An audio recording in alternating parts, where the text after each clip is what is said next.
एक मुलाकात ऐसी शख्सियतों के साथ जिन्होंने दिया है अपने जीवन को एक नया मुकाम। रूबरू कराएंगे ऐसी कुछ हस्तियों के साथ एक खास शख्सियत के साथ मुलाकात जयदेव पटेल के साथ नंबर 1 इंडिया न्यूज पर। नमस्कार व्यूअर्स, मैं जयदेव पटेल और आप देख रहे हैं नंबर 1 इंडिया न्यूज। आपका एक बार फिर स्वागत है एक खास शख्सियत के साथ मुलाकात प्रोग्राम में। आज हम बात करेंगे मथुरा जन्मभूमि मामले को लेकर के सुप्रीम कोर्ट में एक आम डेवलपमेंट देते हुए फैसला सुना है, जिसमें इलाहाबाद हाईकोर्ट की तरफ से सर्वे का जो आदेश दिया गया था उस पर रोक लगा दी गई है।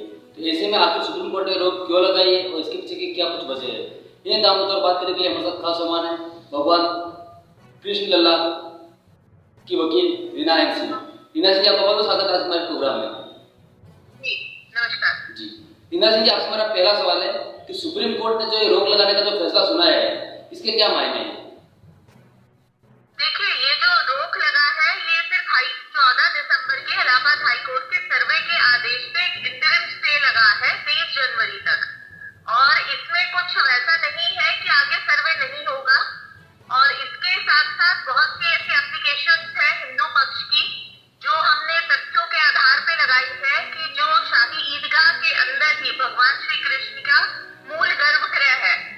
तो ऐसा नहीं है कि आज का अगर एक इंटरिम स्टे लगने से हिंदू पक्ष का केस कमजोर हो गया, ऐसा बिल्कुल भी नहीं है। हमारा जो केस है वो बहुत ही ज्यादा मजबूत है और तथ्यों के आधार पे है।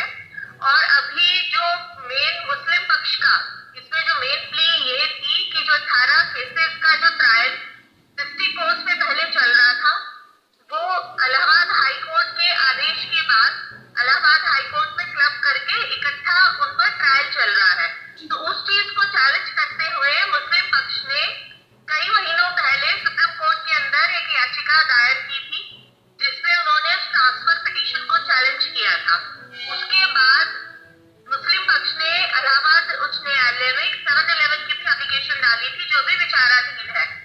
तो उन्होंने आज भी यही प्ली ली सर्वोच्च न्यायालय के सामने कि पहले जो एक सर्वे के आदेश और सर्वे की मोडालिटीज को या फिर सर्वे को स्टार्ट करने से पहले कि इलाहाबाद उच्च न्यायालय उन एप्लीकेशन पे अपना फैसला सुनाए।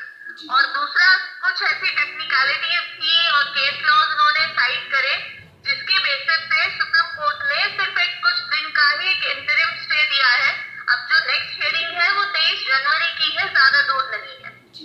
रीना सिंह जी, आपने बताया 23 जनवरी को अगली सुनवाई है, तो ऐसे में क्या अब ये कह सकते हैं जैसे इलाहाबाद हाईकोर्ट में जो मामले चल रहे थे और मथुरा कोर्ट में जो मामले चल रहे थे, इन सबको लेकर के सुप्रीम कोर्ट ने एक बात ये भी कही है जो बहुत ज्यादा इंपॉर्टेंट भी हो जाती है कि जो सर्वे जो था जिसमें ये कहा गया कहीं कि मुस्लिम पक्ष की बात तो सुनी नहीं गई है और ऐसे में हिंदू पक्ष की तरफ से इस तरह की याचिका दायर करना ये कहाँ तक वे गई?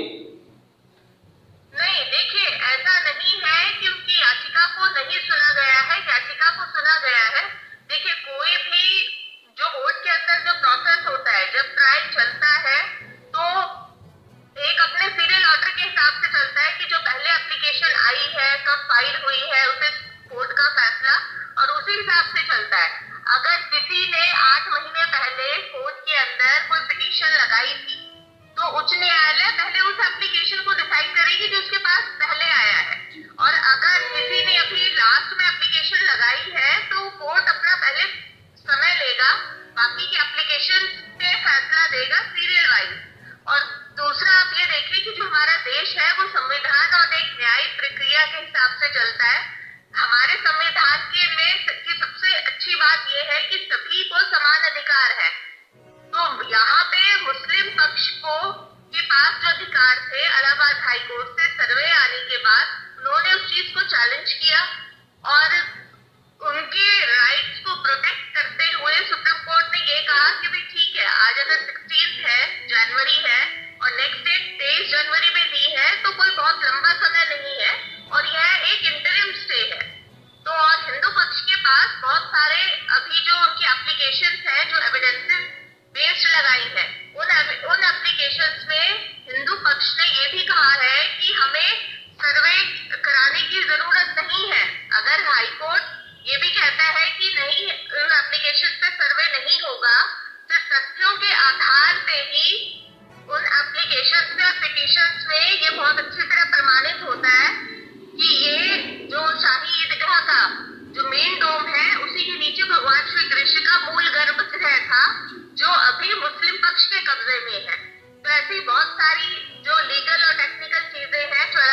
न्यायालय के सामने पेंडिंग है और कल 17 जनवरी को भी इलाहाबाद हाईकोर्ट के समक्ष हियरिंग है।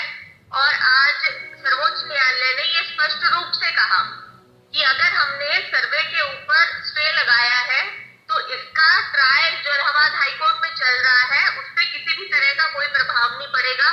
इलाहाबाद हाईकोर्ट अपनी ट्रायल की जो प्रक्रिया है उसको बिल्कुल प्रभावी रखते।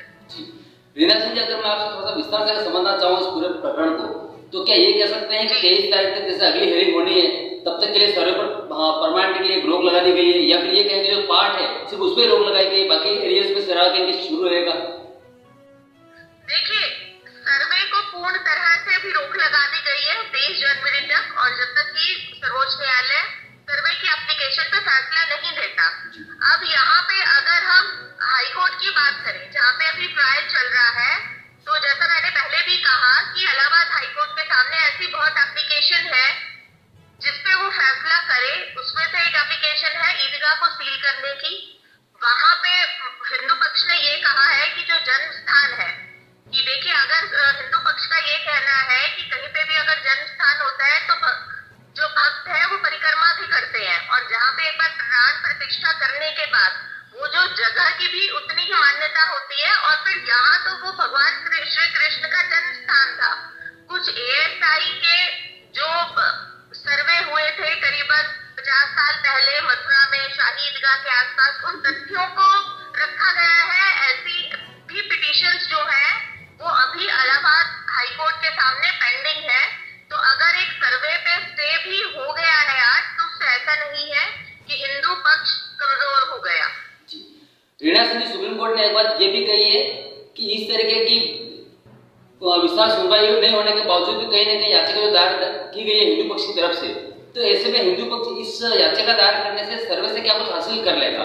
तो ऐसे में आप इसको क्या जस्टिफाई करेंगे सुप्रीम कोर्ट को? नहीं, देखिए, सुप्रीम कोर्ट ने ऐसा कोई कमेंट नहीं किया है कि आप सर्वे से क्या हासिल कर लेंगे। सुप्रीम कोर्ट जो आज जिस पे सुनवाई हुई, वो जो वाद थे वो मुस्लिम पक्ष ने डाले थे। पहला जो उनकी ट्रांसफर पिटीशन थी, 18 मामले जो डिस्ट्रिक्ट कोर्ट के अंदर अलग भगवान कृष्ण जन्मभूमि को लेकर के जो मामले पेंडिंग थे, वो हाई कोर्ट ने अपने पास उनको क्लब कर लिया कि ताकि इकट्ठा ट्रायल चले। उस चीज को मुस्लिम पक्ष ने चैलेंज किया कि जो हाई कोर्ट ने जो ट्रायल किया है उसको चैलेंज करते हुए पहले उस पे फैसला सुप्रीम कोर्ट सुनाए। दूसरा, जो सर्वे हुआ, सर्वे पे जो आदेश आया उसके अगेंस्ट मुस्लिम पक्ष यहाँ पे आया सर्वोच्च न्यायालय में कि पहले हाई कोर्ट हमारी और भी, क्योंकि मुस्लिम पक्ष ने भी कई ऐसे याचिकाएं डाली हुई हैं जिसमें उन्होंने ये मांग रखी है कि हिंदुओं के सभी वादों को रद्द कर दिया जाए, कि जो शाही ईदगाह है वो वक्त की प्रॉपर्टी है, और हिंदुओं की जो पिटीशन है सभी पिटीशंस को खारिज कर दिया जाए। अब जैसा कि मैंने पहले भी बताया कि जब कोर्ट के समक्ष ये होता है कि जो सीरियल वाइज पहले जो एप्लीकेशंस आएंगी तो कोर्ट पहले उन पर सुनवाई करता है। अगर कोई एप्लीकेशन 6 महीने पहले आई है तो हाई कोर्ट ऐसा नहीं है कि जो 6 महीने बाद वाली एप्लीकेशन पे सुनवाई कर देगा, आदेश जारी कर देगा। और जो तो यहाँ पे भी हाई कोर्ट ने यही किया है, और मुस्लिम पक्ष ने ये कहा कि जी उन्होंने ये तो नहीं कहा कि अभी हमने 1 महीने पहले ही जो एप्लीकेशन लगाई है उस पे उन्होंने सुनवाई नहीं की। तो अब ये सारे तथ्य जब अगली हियरिंग में सर्वोच्च न्यायालय के सामने आएंगे तो हिंदू पक्ष को भी जो सर्वे की इजाजत मिलेगी, जिससे जो हमारा केस है वो और मजबूत होगा। जी, आपसे मेरा एक आखिरी सवाल है कि सुप्रीम कोर्ट के फैसले के बाद कहीं ना कहीं ये बात भी सामने आ रही है कि हिंदू पक्ष के लिए एक झटका है, इस पर क्या कहेंगे? नहीं, ऐसा कुछ भी नहीं है। हिंदू पक्ष के लिए बिल्कुल भी कोई झटका नहीं है।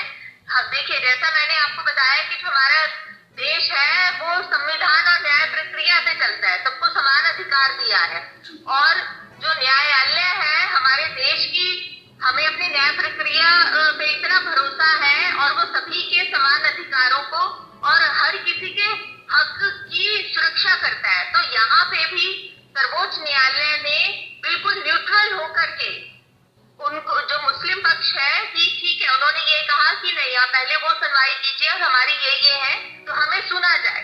तो सिर्फ एक हफ्ते के लिए स्टे पे और स्टे लगाया है सर्वे पे। और जैसा मैंने पहले बताया है कि हमारी और भी कई ऐसी है जो हाईकोर्ट के सामने लंबित है, जहाँ पे हमने एविडेंसेस लगाए हैं कि ये भगवान श्री कृष्ण का मूल गर्भगृह था और मूल जन्म स्थान है, जो अभी न्यायालय के सामने है। रिया जी, आपने हमारे समय निकाला, उसके लिए आपको बहुत बहुत धन्यवाद।